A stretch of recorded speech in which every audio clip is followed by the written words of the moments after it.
وأنا ربطت أوكرانيا بالساحل السوري قبل سنوات عديدة جدا. خلونا نشوف ماذا تقول باللغة Well, الإنجليزية. let's just remember that Donald Trump, Steve Witkoff, Secretary Rubio, the whole team are trying to end a war that for 3 years, President Biden, his team, the Europeans, no one was able to end. And in fact, as President Trump has said many times, the war did not and would not have started on his watch. And then the war went on for 3 years. So we're just over 100 days in President Trump's second term. We're working to end the war. Remember that this is the worst war on European soil since World War II. So everybody has to remember, Donald Trump was handed, garbage bins on fire from the Biden administration. We had wars in the Middle East, wars in Europe. طبعا الإدارة الأمريكية مقتنعة بأن الاستراتيجية الغربية السابقة المتمثلة في شن حرب استنزاف ضد روسيا لم تعد مجدية، وصرحت بذلك نائبة المبعوث الخاص للرئيس الأمريكي مورغان أوتارغوس على قناة فوكس، وأضافت أن ترامب يسعى الآن إلى تعزيز السلام في أوكرانيا. طبعا احنا شفنا الضربة اللي أكلتها تركيا أيضا خلال اليومين اللي فاتوا، ولم يحضر بوتين إلى تركيا لمباحثات السلام اللي حصلت، واللي كانت حابة الولايات المتحدة الأمريكية تعطي شرف أنه لتركيا نوعا ما أنه محادثات السلام جرت في أراضيها وانتهى هذا الموضوع. هل تذكرون كلامي قبل سنتين من الآن عندما قلت لكم لا يمكن ومستحيل أنه بوتين يلتقي بزيلينسكي وينعقد محادثات السلام والاثنين موجودين،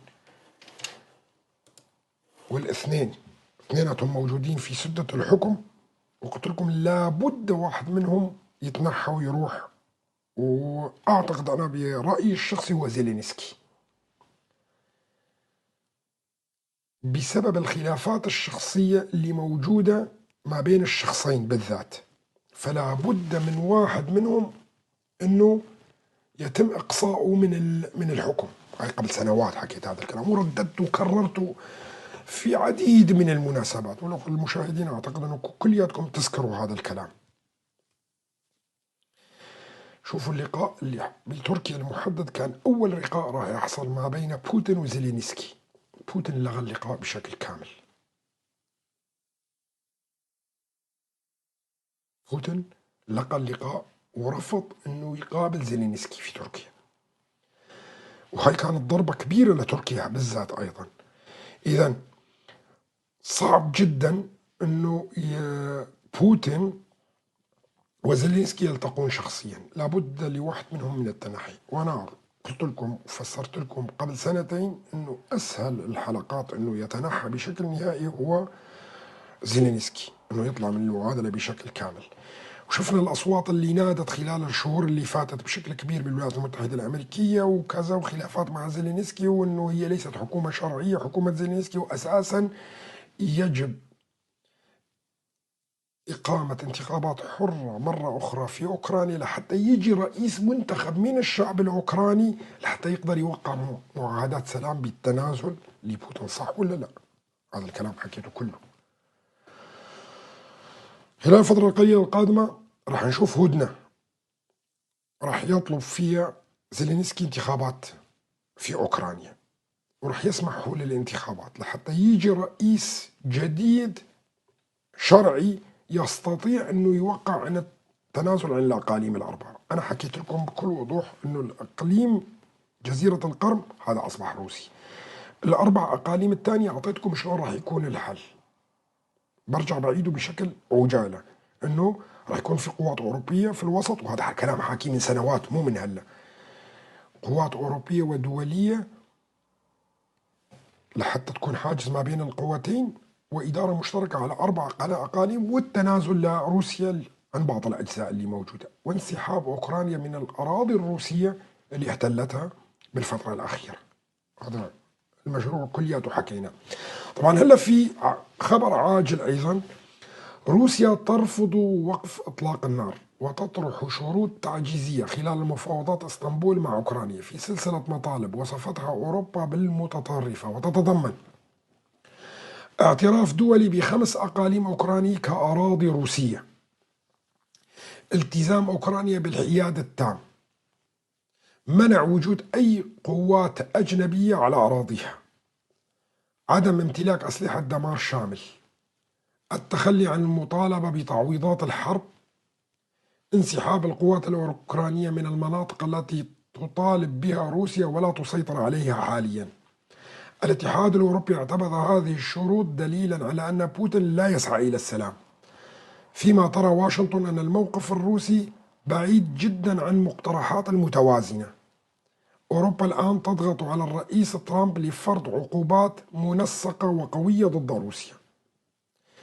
طبعا هذا الكلام تبع الروس هو أداة ضغط على زيلينسكي وعلى ترامب، أداة ضغط على زيلينسكي وعلى ترامب. راح يوافق بالنهاية الروس على إيش؟ الكلام اللي قلت لكم إياه، منطقة عازلة لا يوجد فيها قوات روسية، لا يوجد فيها قوات أوكرانية، إدارة مشتركة لل4 أقاليم اللي موجودة، تنازل عن إقليم القرم للروس، وانسحاب الأوكران من الأراضي الروسية اللي احتلتها مؤخرا في الحرب تبعها. لكن هذا لن يتم بوجود زيلينسكي في سدة الحكم في أوكرانيا، لن يتم هذا. فلذلك راح نشوف خلال الفترة القليلة القادمة طلب بإجراء انتخابات مبكرة في أوكرانيا وتهيئة الظروف لاتفاق اللي راح يحصل ما بين الطرفين اللي حسب ما حكيت لكم إياه. وطبعا بالنسبة لروسيا هام جدا إقليم القرم لحتى يكون لها موطئ قدم على البحر الأسود، وهذا هام جدا، وهذا لن تتنازل عنه روسيا نهائيا. جزيرة القرم اللي احتلتها روسيا في عام 2014 لن تتنازل عنها. والأقاليم الأخرى هي أقاليم هامة للغاية على فكرة، مشان تعرفوا، يعني هي الأقاليم الاقتصادية ال4 اللي موجودة بالأساس راح يكون فيها إدارة مشتركة ما بين الروس والأوكرانيين. وراح يقولوا لك بعدين بعد 20 سنة إنه ممكن يصير فيها استفتاء إنه إذا حبت تضل مع روسيا أو تروح لأوكرانيا. طبعا بعد 20 سنة يعني يكون زيلينسكي راح وبوتين مات، لأنه أساسا عمره ما يقارب 80 سنة حاليا، ويكون ترامب كمان مات، وبيكون أردوغان كمان مات، وبيكون نتنياهو كمان مات، وبيكونوا رؤساء العالم أغلبيتهم تغيروا، واللي شبع موت شبع موت، وتيتا تيتا بعد 20 سنة نلتقي لحتى نعرف شو هو مصير ال4 أقاليم الأوكرانية اللي موجودة. وفقا لشبكة NBC نقلا عن مصادر مطلعة، تدرس إدارة ترامب خطة لنقل ما يقارب من 1,000,000 فلسطيني إلى ليبيا. تبدو هذه الخطة قد تفرج الولايات المتحدة بموجبها عن أموال مجمدة لليبيا منذ سنوات، أموال القذافي طبعا، مجرد تصورات في الوقت الحالي. لكن التقرير نفسه يشير إلى أن مسؤولين أمريكيين تحدثوا بالفعل مع نظرائهم الليبيين حول المقترح، ولم تفصح مصادر NBC عن تفاصيل حول كيفية تنظيم تنفيذ هذه الخطة.